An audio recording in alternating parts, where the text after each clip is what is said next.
Hello there guys, and welcome back to the channel. So I am back again with a double feature alliance war, and both of these alliance wars were pretty much the most important wars of the season. We got war against GT40, which was war 9. It was our first rematch of the season. GT40 beat us this season, and they are the only loss we have so far. So this is extremely important. GT40 is in first place. We are in second place. They do have better ratio on how many deaths they give away per war. So even if we beat them, we will not surpass them. But if they beat us, we are having a much tougher fight for top 3, or ideally the second spot at the moment. And then we have war against XK9, who have exactly the same win to loss ratio as we do, and if we lose to them, then we're off the top 3. So GT40 war, actually I didn't upload individually because I have very few fights. I am absolutely awful at Alliance War. No, I'm really not, but there are times when I get very few fights in Alliance War, and that is because my officers often use the fact that I have a fairly large account with quite a lot of champions ranked up. And they basically assign me to patch the holes in order to cover the map easier, and that often means I don't get many fights. Or maybe they just tell me that, and really I absolutely suck and they don't want to give me any meaningful, responsible fights. But we do have a boss fight in XK9 War. We're going to be going back up against a null boss using Wiccan, and it's going to be a bit scary. So let's start this one. I only have basically Magneto House of X, so I can give pre-fights to my teammates meanwhile, and then I have Archangel and Nimrod for my 2 fights in the GT40 war. And at the time when I was doing my fights, the war was incredibly close. This time around, GT40 yet again gave us an opportunity to beat them, and they died twice early on in the war, and then we died 1 time. So for the last like 70 plus fights both alliances had, it was extremely stressful, nervous, because we knew that either one of the alliances is capable of clearing the rest of the map without dying again. And we were down on time, which basically means if New Nation dies, GT40 wins. That's simple as that.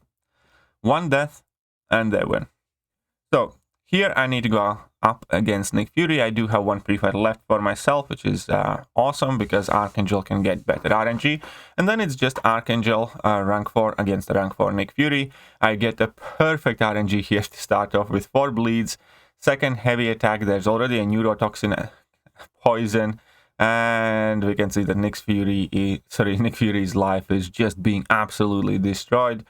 And then obviously I do need to be cautious of when he enters his life, well, real Nick Fury phase, and we saw that I actually ended up missing a hit, but luckily I wasn't punished for it.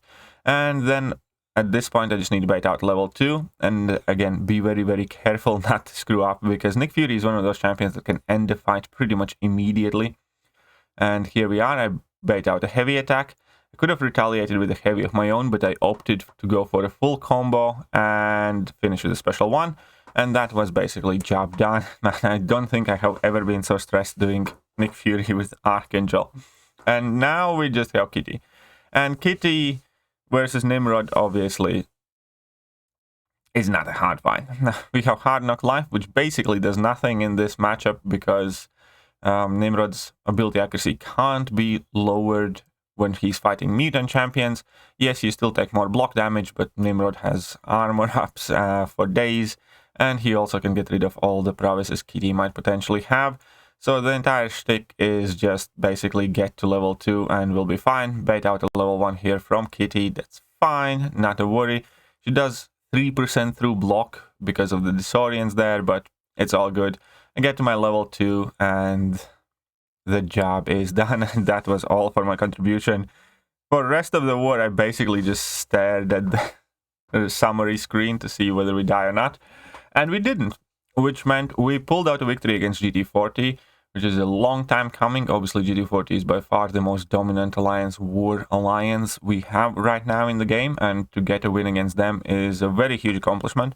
Again, GT40 and NEWN at this point, after War 9, has 8-1 record for the season, but they have died less than we have, so they are ahead of us and likely still will finish in the first spot, unless they stumble again. But having this war done, and having that, you know, sigh of relief in a sense that we are still in the running for top 3, our next matchup was equally testing. XK9 has had amazing season. So this is war number 10. Going in war number 10, we both have 8-1 record. XK9 was the only alliance with 8-1 record alongside NEWN and GT40. So winner of this match all but kind of sets their mark in top 3. And we obviously need to get a win. XK9 is very capable alliance. I think they actually made it to top 3 last season as well. And we didn't. So for this war, I do have a few more fights. I'm using Warlock, Nick Fury, and Wiccan. And here we can see that my first fight here is going to be in section 1 on path 6 against Tigra. And I'm just going to bring in Warlock. And this one again was one of those wars where your hands shake. And then I'm going to do path 4 in section 2, and then I have to take on a null boss as well. And the null boss fight actually is going to be quite interesting. I haven't told anybody about this because it was much scarier fight than it should have been, and my alliance doesn't know about it yet, so I'm going to get to see it right now. So this first Tiger I'm going to take with Warlock. There are 2 reasons. I could use either Nick Fury or Warlock, and the reason why I chose to go with Warlock is because I want to absolutely make sure that I do have double lives available for the Nick Fury fight that I will do. Because with Warlock, you know, Warlock will do fine enough job controlling this fight. I didn't start it perfect. I should have, you know, parried and heavied a bit more in the beginning to make sure she doesn't reach a bar of power and then kind of go from there. Because now the entire fight I'm wary of her level 1. As we can see here, she's past the bar of power, so I always need to look out for that level 1, but she doesn't want to throw it, and that's good enough for me. And with that, after my level 2 with the armor breaks, I finish off the fight quite quickly and everything's fine. Now I'm moving on to section 2 here. I got informed that this is a rank 4 spider ham, and they did place it with max coagulate. So in order to make this fight and the next fight kind of easier and quicker for me, I actually went ahead and spec'd liquid courage double edge as my mastery setup, just to be able to get out of both of these fights quicker. So here the plan is basically very simple. Just throw your special one as soon as you get it. And ideally I want to throw my special one before I let Spider-Ham do that. That's why I cut my combo short here.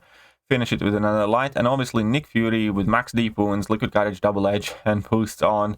You can see that after that first level 1, there's only like 30-some% health left. And then I decided to just not wait and basically nuke down this guy and be happy. And that's exactly how it works out. And this was a super quick fight, 23 seconds. Now, moving on, still checking on my boosts. And I was thinking whether I want to use invulnerability boost for this fight, because it could be useful. But I opted to go without, because I will have to change my masteries before I take the null fight. If I was doing this fight without liquid courage double edge, I would have put on the boost, but it's again gonna kind of come to bite me back in the butt, because this fight I have done it a whole bunch of times, and typically I make sure that I never let Havoc use special one, and then the fight's fine, because you can consistently keep power draining him and life's good. And here again, and here he just had 1 second where he was like above a bar of power and could potentially use his special one, and he did. And I immediately start getting the feedback, and he goes on blockable. And at this point I was just kind of, okay, let's go, let's try and get out of this fight as quickly as possible, because if that crumbling armor destroys my armor break, I'm done for. So this was a bit more sketchy than it normally is, but we still finished fine. Obviously, Warlock against Havoc is a very good matchup in this spot. we got in a couple of very effective intercepts, and that ultimately is the difference maker. And we got the W there. And now we have this null fight. Before I head in the fight, a quick disclaimer. There is currently a bug in the game where if you activate resistance up as your last spell and then throw a level 1, you will get 2 more resistance ups, but then Wiccan cannot ever activate another resistance up. That is a bug. That is a bug that I actually specifically talked in the middle of the season.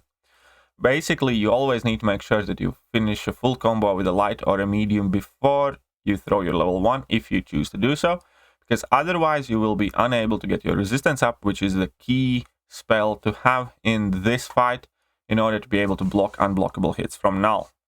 So keep the existence of that bug in mind. Here we can see that I boost up. This is what I'm going to use my invulnerability boost for, because obviously this is the boss fight. This is the big thing. I do have a rank 4 Wiccan, which I'm quite happy with, and it's time to do this fight. I have taken 5 Wiccan bosses so far this season. I died once in my second fight against Null, and I have soloed him 4 times. So this is 6th fight, and here it doesn't look good because that heavy attack barely reached me and I was not happy about it. I really quickly need to get out of the corner because initially he didn't want to let me activate my spell. So now this time, in order to push him back further and get some more spacing and get a bit of breather, I dropped my level 1 here pretty much immediately. I activate another resistance up. Those are the 3 spells that you fight with here in this matchup basically. You do not try to land your heavies for that power gain because it's not super important either. So I bet out his heavy attack, which is, his level 2, which is nice because that puts 10 incinerates on Null because Wiccan is immune to armor break, and every time he uses his immunity, you get to incinerate your opponent. And then the cool thing is if you get to pause those, if you get your spell pause on, then you also pause your debuffs. And here we're going to see that soon I will make a critical mistake. Right now I activated my resistance up as because it was about to expire. So, and then in order to be able to escape this heavy attack against the wall, I'm using level 1. So we're going to see this again here in a second. So this is the critical mistake bit here. So he didn't want to throw his heavy there for a while, and I should have went into attack, but I wanted to activate my resistance up. He went for another heavy, and now I dropped my level 1 after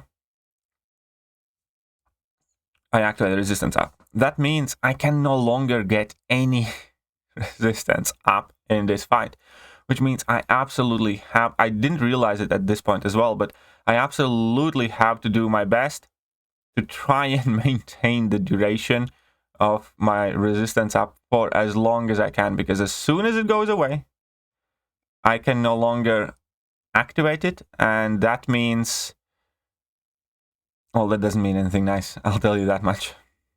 You can see here, I'm starting to notice that bug here, but he had like 33 incinerates on at some point, and luckily the fight was kind of like far enough in for me to be able to finish that fight. So everything worked out fine. I still had 2 hits on my invulnerability boost, only ate 1 hit of that end of the heavy attack, and I just got out of this fight just in time, because any more and I would be in serious trouble there. But it worked out, so we did get out solo, which I'm very happy about.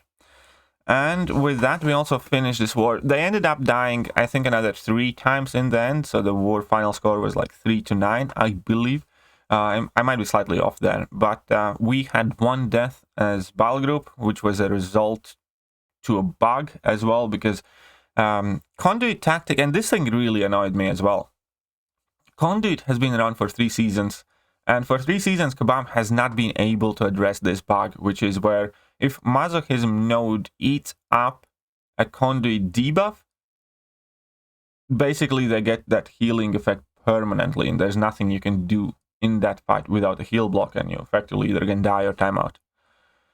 So you have to be very careful when you fight against Masochism nodes, because yeah, if you're gonna trigger masochism when conduit node would activate and place a debuff on the defender, it's basically giving them a permanent heal. And again, it's a bug that's been around for 3 seasons. It's crazy. But nonetheless, this was our Ward 10. And with this win, we are still in 2nd place, but we do have slightly bit more leeway now. And we have 2 wars left in the season. And hopefully we can finish the season strong and end up somewhere in the top 3. And definitely would be an awesome season for New Nation. BG3 has been absolutely killing it. I think in our worst war, we gave away 2 deaths as a BG.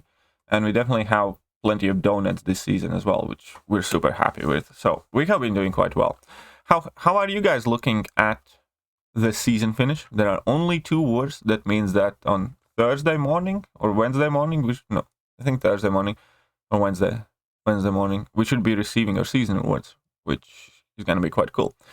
Anyways, so yeah, let me know how you guys are doing this season, and I'm going to catch you guys later. See ya.